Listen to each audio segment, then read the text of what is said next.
I work at the Pride Center because I love connecting people with each other. I love connecting people with programs that benefit them.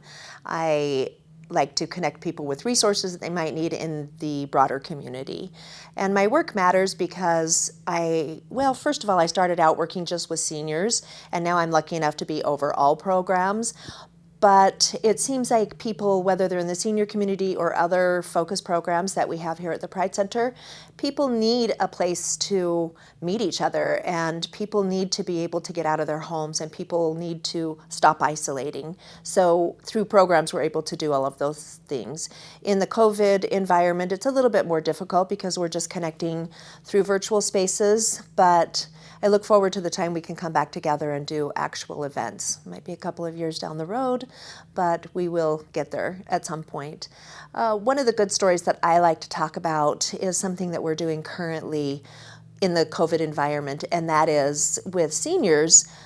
We were very worried about them because seniors tend to isolate anyway, and when we went into a COVID mode, we had to move all of our programming online.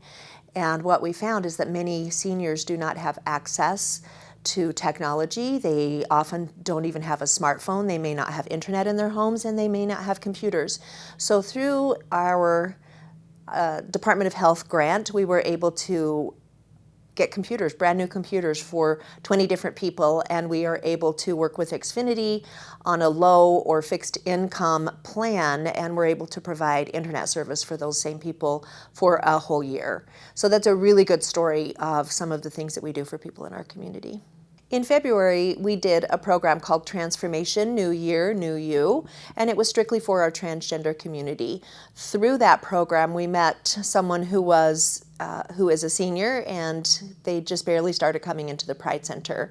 That person was living in a homeless shelter, and we have been able to work with that person. They are now living in their own apartment. They are in their 60s, and it's the first time they've ever had their own apartment since high school. We have been able to set them up with just some of the basics that they need, you know, Tupperware set and a knife set and things like that, through our Department of Health grant. And I think that that's a pretty great story about removing someone from isolation, from a dangerous situation, and also just kind of showcases what we do here at the Pride Center.